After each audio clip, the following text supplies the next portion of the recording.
Hey guys, we're back with the Great Ace Attorney, and the popping is fixed this time. I swear it has to be. Yeah, I think it was in the last video. I tried looking for it. My microphone. I got a new one recent-ishly that I started using, right? So whenever I get too loud, it makes like a popping, staticky sound, and that's not good. Anyway. Hopefully that's gone now. That's definitely gone now. It can't come back. Last time we started, well, I guess we continued case 3. We got introduced to the jury system, which I've been thinking about how it's going to be used, right? Which I did kind of like how it's used here, although like I can see it getting annoying. I am expecting though a case where, remember, my general theory is that, you know, British Empire is evil, maybe Japan's evil too. They're both evil. And you know, we're fighting the corruption of the system or whatever, right? So the judge is gonna be evil. Well, I don't know if it's this judge or a different judge. This judge, well, I was gonna say he seems all right so far, but wasn't he? Well, jury's out. He's bald. We can't trust him. Right? He wears a wig. Can't trust bald people. So like he could be corrupt, right? But with the jury, you could still force a verdict. Anyway, last time we did the impossible and we changed 4 people's minds. That's how you know Ace Attorney is fiction. Anyway. So, Lord Von Zeeks, continue to substantiate the case for the prosecution, if you please. Oh, he's getting the alcohol out. His hallowed chalice.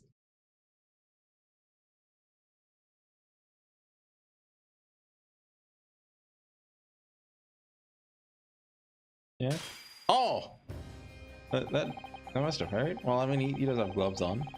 Having savored the richer gum of the carmine contents of this hallowed chalice, this guy is just a rip-off Godot that looks like Edgeworth and dresses like him too. It may seem crass to crush it to dust, but forgive the discourtesy. Lord Von Zeeks. Is it cold in here, or is it just me? It's because he's a vampire. Vampires are naturally cold. As your antiquated tome no doubt says, the prosecution may not speak during a summation examination. So I honored a deathly silence and listened to the charade.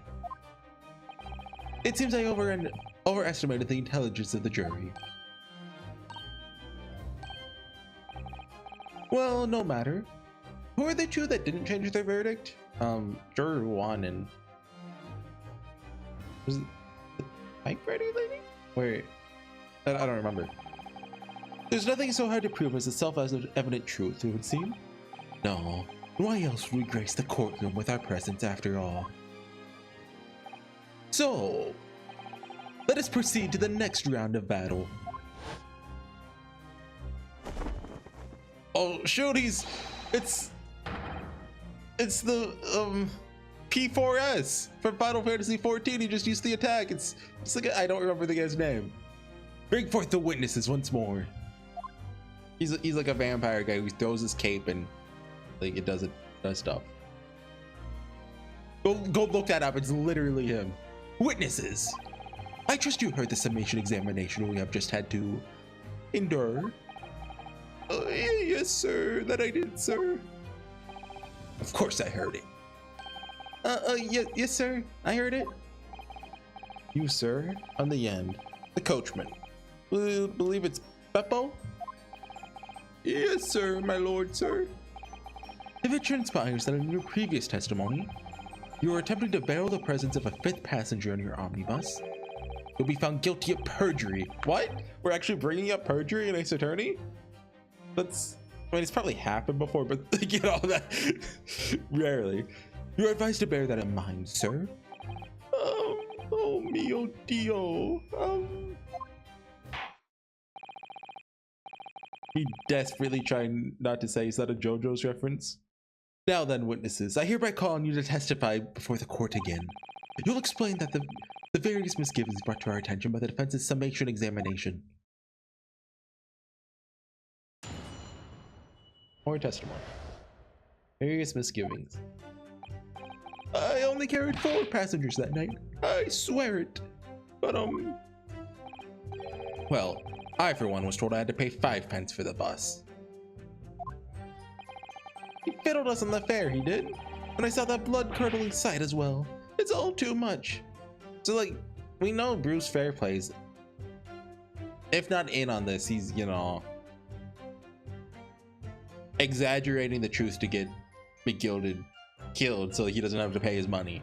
I wonder about ladies first, though.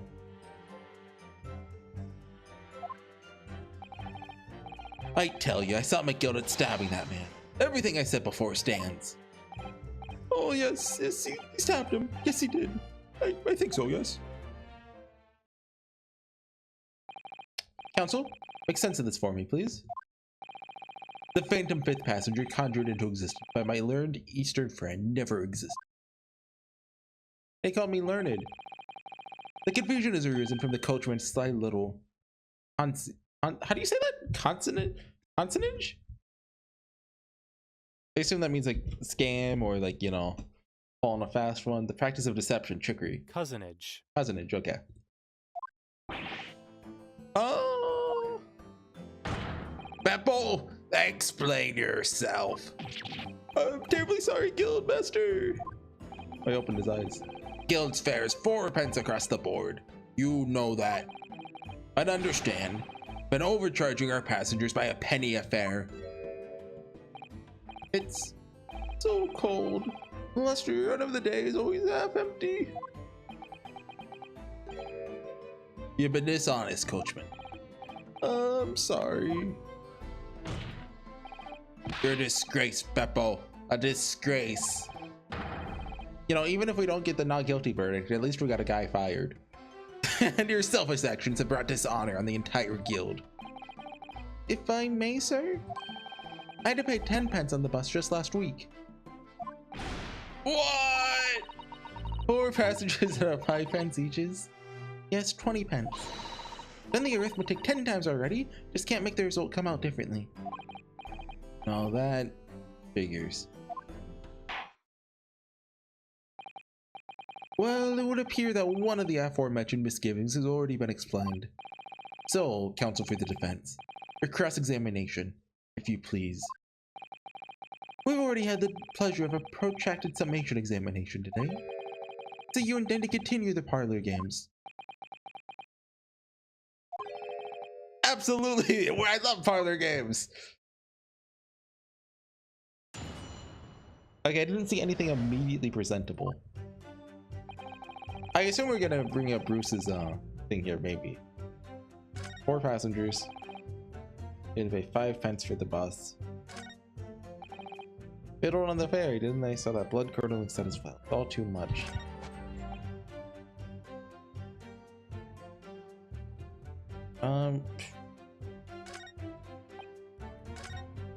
Let's press this one. Saw him stabbing him, yeah. What I said, isn't it? Bothering me before this was. Just a brief moment he hesitated before answering the question.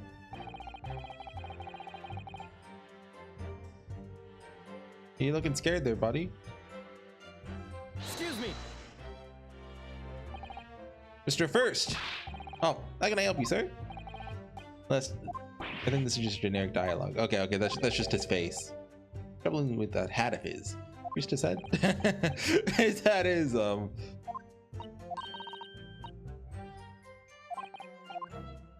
I don't lose health for that, luckily. Oh, oops. Use it to bring some new facts to light. I should probably finish pressing that statement. Wait, hold on. How do I eat? You flicker for a okay, I'm looking for a reaction then.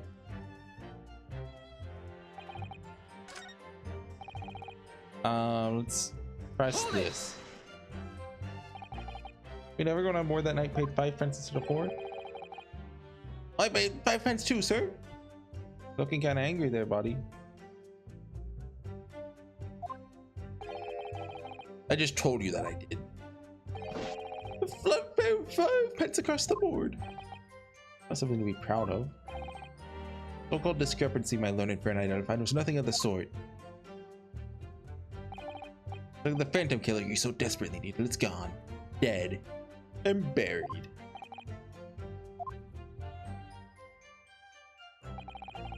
Okay, let's try pressing this.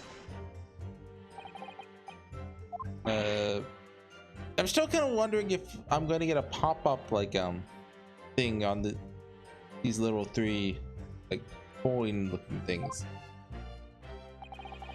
Loathsome sight. No one should have to witness the horror in the eyes of a man the moment his life is taken. Well, not exactly, sir. I mean, I didn't actually see the exact moment the gent was stabbed. Goodness gracious, really? I have another witness who did, however. The banker's already testified.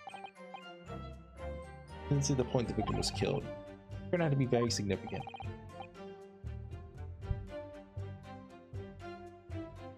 I heard the banker next to me take a sharp intake of breath. When I looked through the glass, I saw that horrible blade poking from his belly, all covered in blood. Now I see a knife now, I can't help screaming, even when I'm eating. Oh no, that's sad. Well, you can be like the surgeon, just pick up the steak and eat it. Let's press this again because we missed some of it. He did hesitate. Zero evidence of a fifth passenger. Black and white, the man's guilty. Something about it jars with me. Wish I could work out what it was. Do we have to present the... I feel like that it's too soon for that. I went too far again. I guess I should try it though.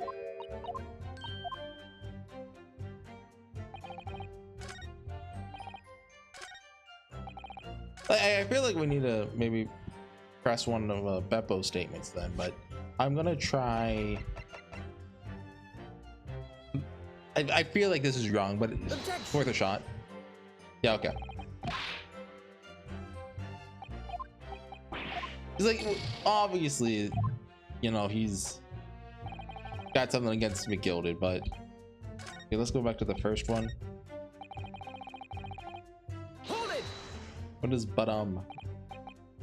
four passengers, but you didn't charge them the standard four pence pair.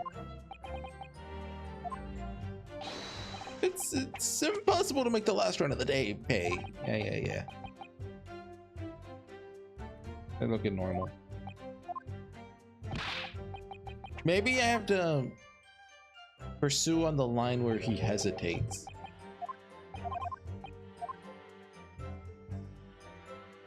Like, is it that specific? Maybe. Right.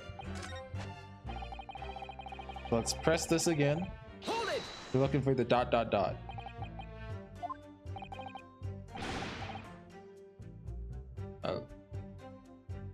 Anything funny to you? He looks the same. They're just doing their standard stuff.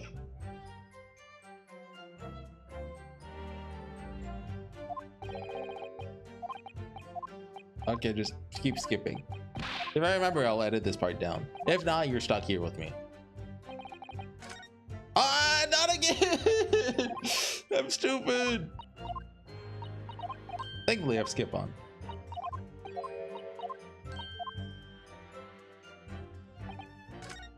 Okay. You know, pressing multiple people at a time is kind of actually cool. Earlier you testified you saw the moment the defendant allegedly stabbed the victim. Oh yes, that's right. He was on the floor and described the assailant holding the knife in an ice pick grip. Is that... I suppose. Might have, you know, put the cart before the horse, maybe. Quite sure about most of it. Driving the horses when I heard a scream from the seats on the roof deck. Looking right at him. That was me, sir. I turned around, yes. Thought through the skylight. It was sticking out from his midriff. One short? We actually didn't see the moment when he was actually stabbed. Dude, he's eyeing this guy. Could we pursue that? Excuse me. Right, May? Yeah? No? Dang it.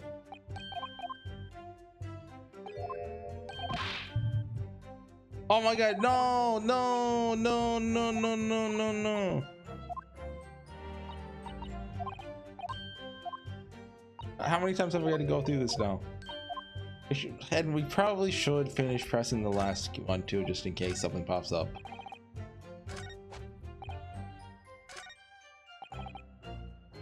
Hold it! About how far did I get?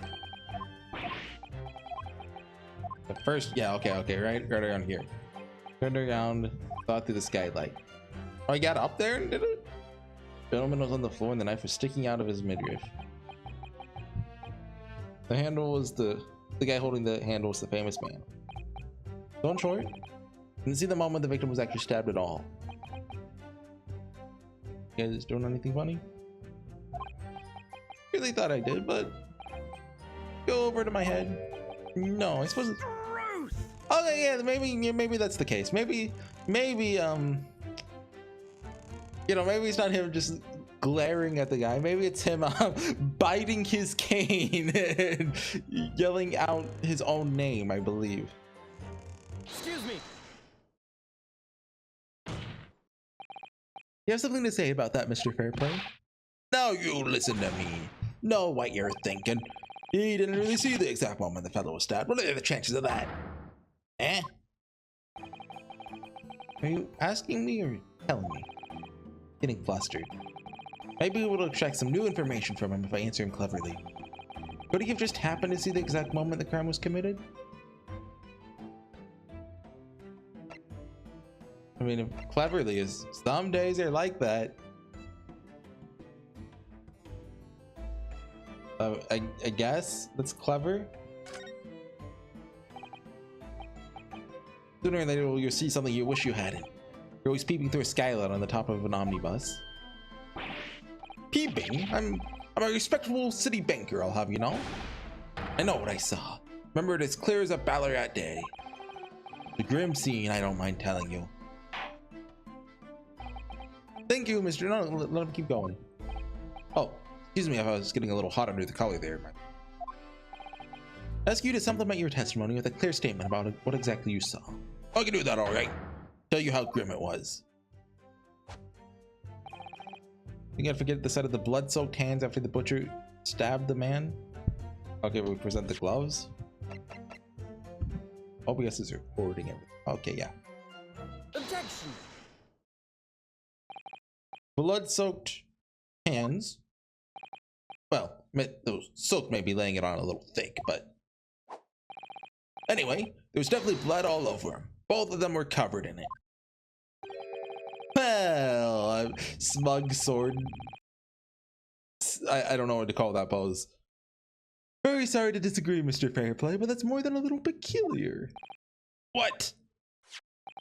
Here are the gloves worn by the defendant, Mr. McGilded, on the night in question. Oh, yes, right. And there certainly does appear to be a sizable dark-colored stain there.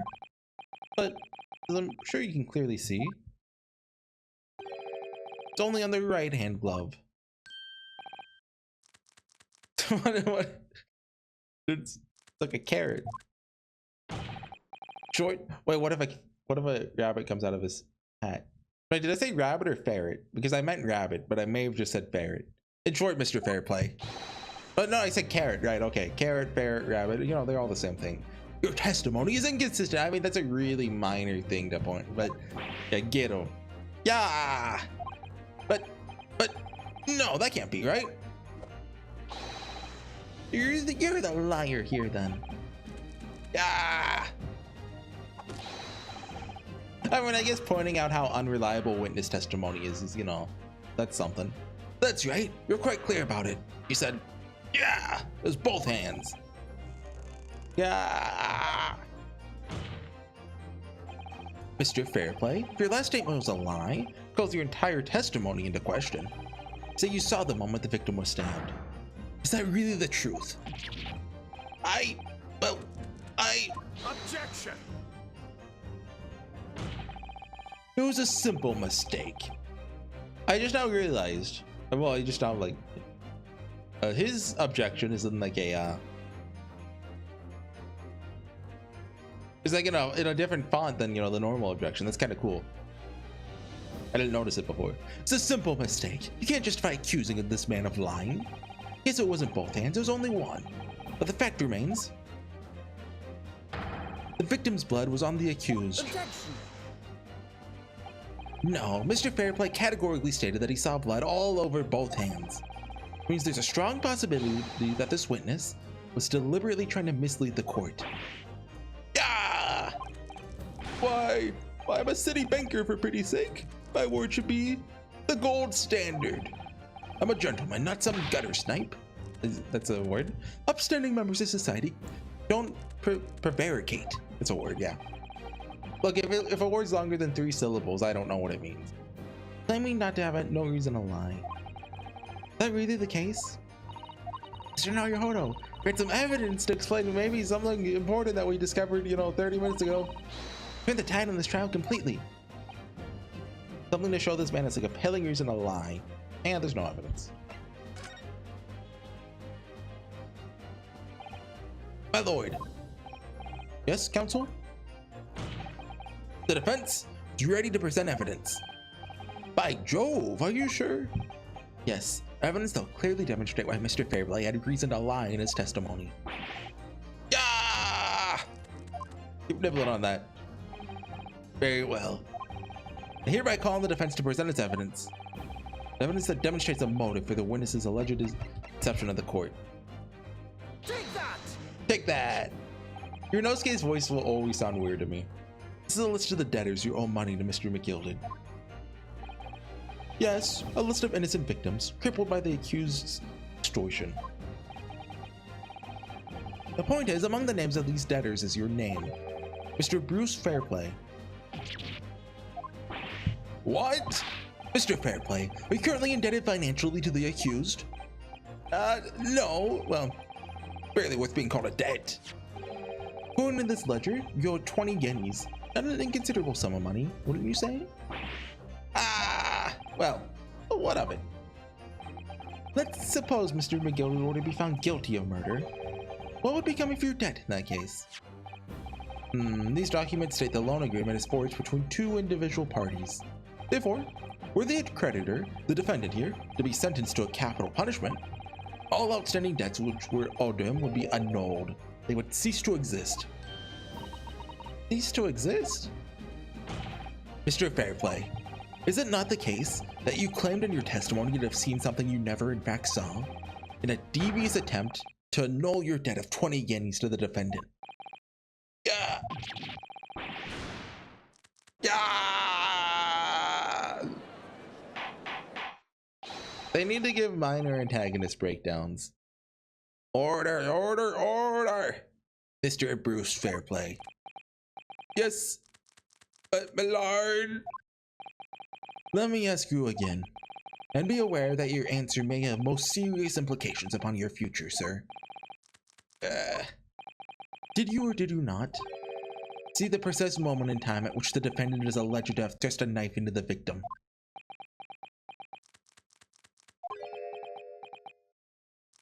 Having a minor mental breakdown. Your silence speaks volumes. You did not tell the truth in your testimony. Alright, let's not make it a melodrama out of this. Perhaps I did overstate the truth a pinch. A pinch? But it makes no difference. Definitely remember seeing blood on McGilded's hands. Both of them. Objection. And yet, only one of the defendant's gloves, which you have here as evidence, is stained. So you keep saying. I wonder if I might be allowed to speak, sir? Go ahead, Mr. First. Well, thing is, I think I remember seeing it myself, as it happens. Seeing what? The blood, sir, on the assailant's hands. I think? Yes. I'm almost sure that it was on both of his hands, not just one. But, you know, would be the 5th person. What? What?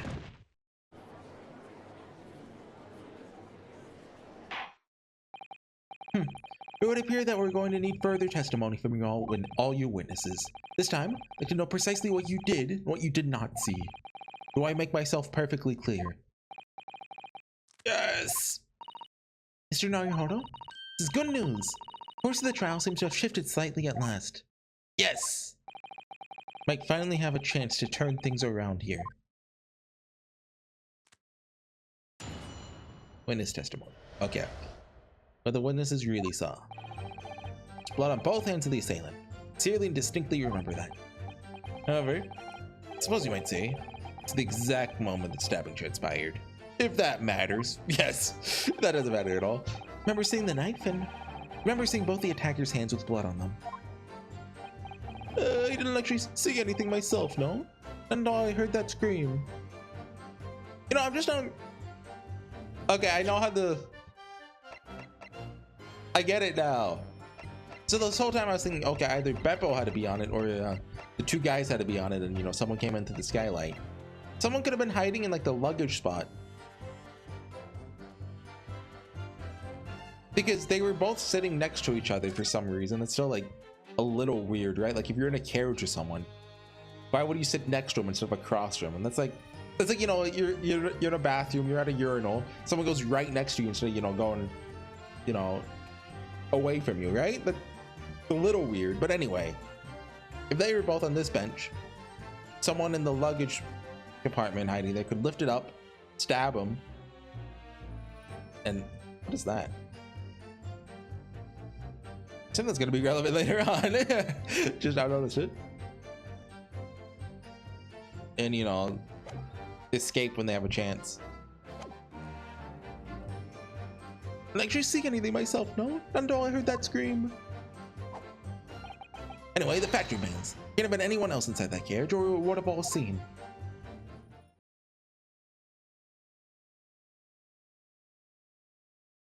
I'm gonna guess we press at that final point. 4%. Lo and behold, through the fact, not one of you as a witness was witness to the crucial moment the crime was perpetrated.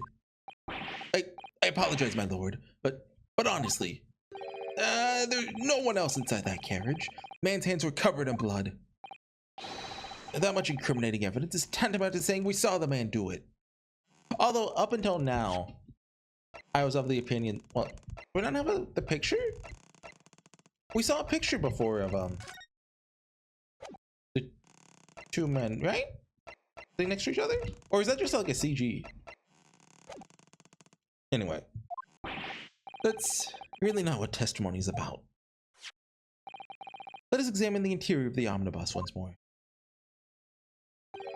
Victim's fresh blood is clearly visible on the seat, corroborating the witness's accounts. In other words, no substantial nor significant change in the facts of the case. Very well. Your cross-examination, please, counsel. Yes, my lord. Cross-examination. What the witnesses really saw. There's blood on both hands of the assailant. Sincerely and distinctly remember that. Yeah? Suppose you might say to see the exact moment the stabbing transpired, if that matters. Saw the knife. Both the attacker's hands with blood on them. You see anything myself? No, not until I heard that scream. I'm gonna press this. Everything you saw of the incident was through the skylight of the roof of the omnibus? That's right. Fiercely cold that night. Glass wasn't frosted over. Oh yes, I remember I was shivering. You're so bitter. It rather begs the question of why the pair of you were sitting on the roof deck in the first place. Huh. Don't know about this, young fellow. I couldn't enter the cabin. Oh? Why not? It was locked from the inside. Tried knocking, but no one opened the door. What? That's right. It was a public bus service, for pity's sake. Not what I call fair play. I know fair play if my name isn't fair play. Yes, I had the exact same experience. Tried knocking. Friends inside just gestured at me to clear off. I had no choice. Climb up to the roof deck and look down longingly into the warm cabin below. I can assure you I wasn't looking down. I was glaring, long and hard. Precisely what I can tell you with absolute confidence. there's anyone else at all in that cabin, I would have noticed. Unequivocal, I would say. Care about these two witnesses. You really have seen everything inside? They might not have been able to. Okay, here we go. Allow me to confirm one thing, Mr. Fairplay. You're riding this omnibus and witnessed the events in the cabin through the skylight in the floor on the upper deck. Is that right? That's right, yes. In that case, there's a portion of the cabin interior that would have been out of sight from you. What? By golly, really? Obviously at this stage, we can't say for sure. But the possibility cannot be denied that at the time of the incident, there could have been another passenger in the enclosed cabin of the omnibus. Objection! Enough hypothetical meandering, my knee-ha-knees friend. Stop calling me that. The prosecution demands that you substantiate your claims. After all, the scene of the crime is here, in the flesh. Very well, I'll uphold the prosecution's demand. You'll identify the area on the cross-sectional plan of the omnibus.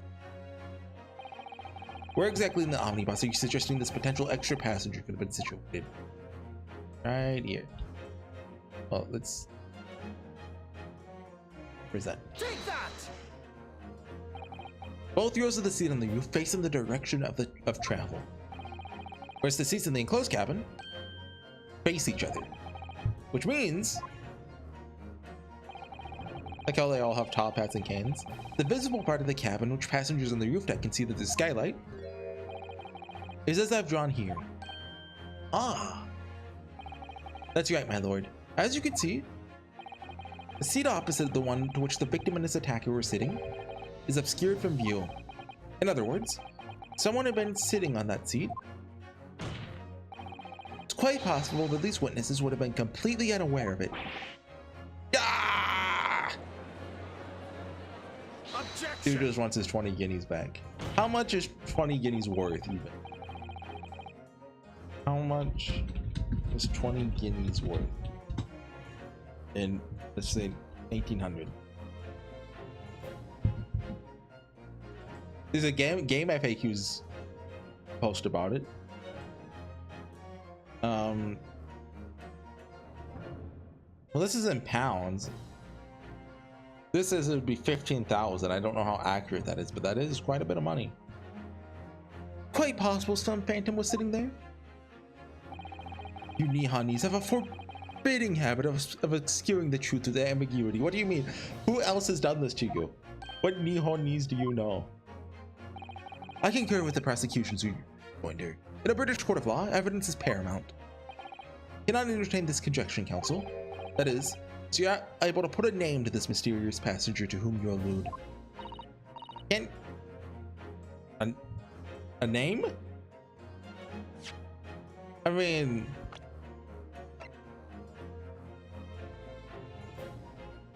the only person I really have, I mean, it can't be him though, unless we don't have anyone. Like, was it the prosecutor? Was it Male Stronger? I mean, it can't be, right? Right? It was Beppo.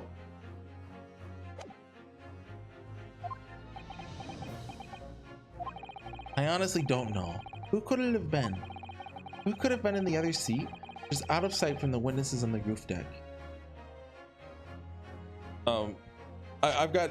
We're gonna do a little save here because I've got no idea. But we're classic Ace Attorney. Just make stuff up until it works out.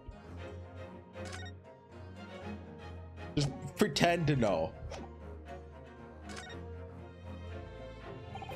I understand, my lord. The defense would like to put forward a name. I think this might be bait. You are a fool. The response was a desperate attempt by a man who has no notion of his own limitations. True. A toast to hard lessons not yet learned. Let us not delay, counsel. Once is still to name the passenger in the other seat. This could be it. Be the chance I've been waiting for to turn the trial in my favor. That night, the night of the murder, Person occupying the seat in the omnibus cabin that was obscured from view was, honestly,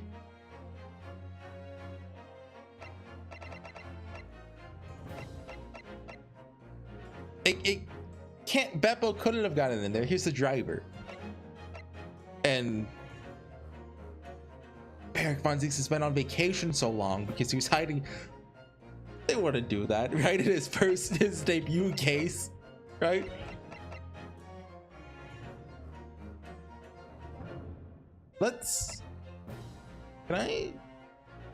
I can't go back and look at evidence. I wanted to look at the omnibus again.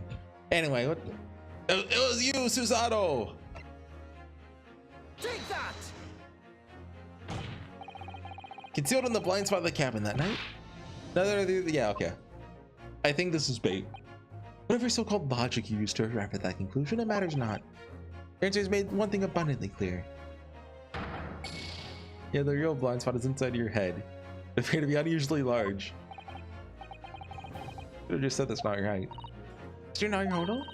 Rescuers to defend Mr. McGilded, working on the assumption that he's innocent of this crime. Yes, of course. Is it McGilded then? Two people sitting in the cabin that the witnesses thought they were the victim and the. Oh, okay, but how would they get out then? This was my original theory, right? But how do they?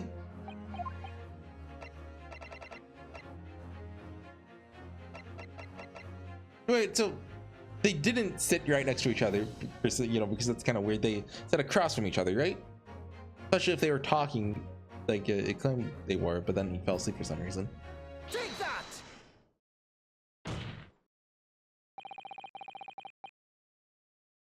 Because there's three ways they could have gotten in, right? Through the door, which was locked, and Beppo claims not to have stopped. Well, he hasn't claimed that. He claims there hasn't been another passenger, right? She could be lying, but that's kind of easy, right? Two, they came from the skylight, but Baron Fairplay and Lady First were there. They would have seen that, allegedly, unless we don't know where they were sitting exactly. If they were both in the back, then they would have seen it. But like, what if one of them was sitting in the front, right? That person could have snuck in and did it. And the third, they were in like the luggage compartment, which is my working theory. Wait, the passenger in the enclosed cabin that the witnesses on the roof deck failed to see. Oh, oops. I told you I'd do this eventually. Has to have been Mr. Magnus McGilded. Mr. McGilded? What are you talking about, counsel? That's the name of the defendant. Objection! If I desecrate this chamber by smashing my hallowed chalice, do forgive the discourtesy. Although, okay, I do have an idea of how it could still work if, assuming the culprit was in the luggage compartment. Although, the problem with that, right, is this would just be, I guess, the second time. I kind of, you know, play through this with Nox's commandments in mind, right? If the culprit is in the luggage compartment, we haven't met them yet, and we're like a significant way into the trial, I'd say. I think this is a one-day trial, which is like, you know, why we brought the carriage in here, so we don't have to go investigate it. I don't know. I desecrate this chamber by smashing my hallowed chalice. Do forgive the discourtesy. Lord Van Zieks, people talk of those tiny island nations in the Far East as having a learning and a culture of their own. I see they use the terms ill-advisedly. What are you trying to say? Let me explain in terms that even a student of an artless backwater such as yourself might understand. When the bloody scene unfolded, the victim and his assailant were sitting side by side. Multiple witnesses have attested to the fact. Objection! Oh, I did it again.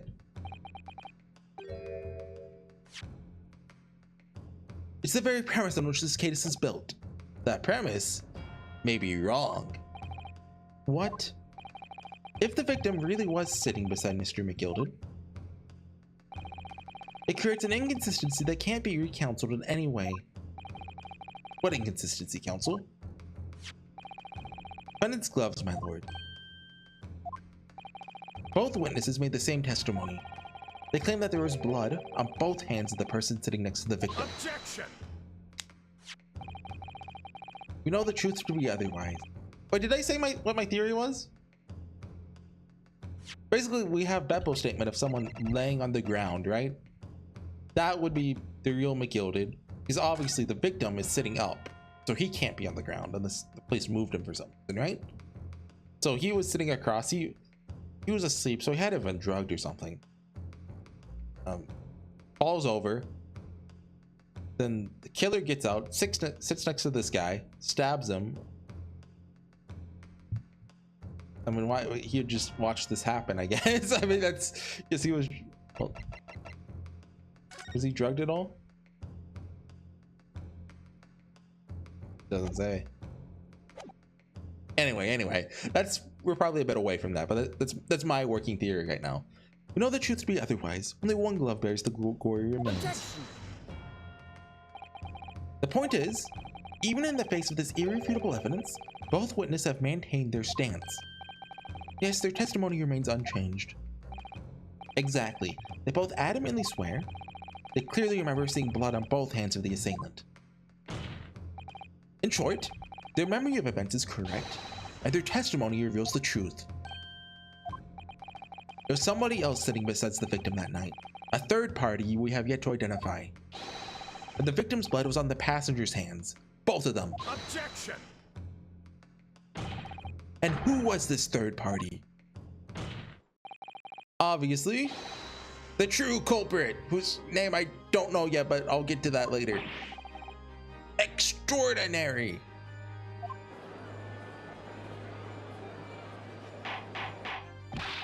Order, order, order! What exactly are you postulating? Objection! The defense's postulation is just that, nothing more than conjecture. The witnesses have clearly stated that they saw the accused. But when elaborating on his testimony, Mr. Fairplay said the two of them were wearing hats, not exactly make out their faces. Yes. Tops of their heads were obscured by the roof. You see the rest of them, though. Yes, that's right. Both gents were most certainly hatted. Hatters do tend to notice such things, sir. What particular styles of hat did the two gentlemen sport, Mr. First? I'm afraid I don't remember. Well, it's your job to make fashion. You don't know what kind of hats they were wearing? Call yourself a hatter? Style of hat makes no difference. There was no third passenger in that cabin. How can you be sure? Because if there had been, the accused Mr. McGilded would undoubtedly have offered to dispose the fact.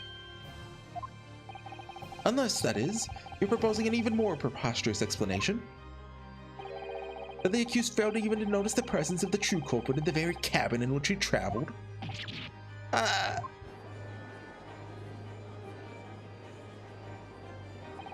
He's right. If there's another person traveling in the enclosed cabin of the omnibus, it's inconceivable that Mr. McGilded would have been unaware of it. Order! There's clearly a simple solution to this problem. Bring the accused Mr. McGilded to the stand. Well, what say you, counsel? Prosecution objects, my lord. Why? On what grounds? As a suspect, you have already made a full statement to the police. But what if there's some reason why he's unable to speak freely? Magnus McGilded is no uneducated ruffian. If it indeed turns out the man has been withholding information, you can be sure it will have been a most deliberate act. Counsel for the defense, what is your opinion? My lord, do we ask Mr. McGilded to testify or not? Demand his testimony. So we need to hear what he has to say in order to find out the truth. Excuse me, teacher. Notice I'd like to call Mr. McGilded to the stand. He has to use the bathroom. In that case, I'd like to hear the opinion of the jury. Yes, I need a little time to consider this. If you ask me, I think we should hear what Mr. McGilded has to say. Get the man out here, I say. It would be utterly illogical not to hear his testimony. Something needs doing, get it done. Sorry, run things at the guild. And what the patron of my favorite little park has to say? Oh yes, that would be lovely. Yes, the jury says the man must be heard. Okay. Very well. The court will hear the defendant's testimony. Bailiff, show the defendant to the stand at once.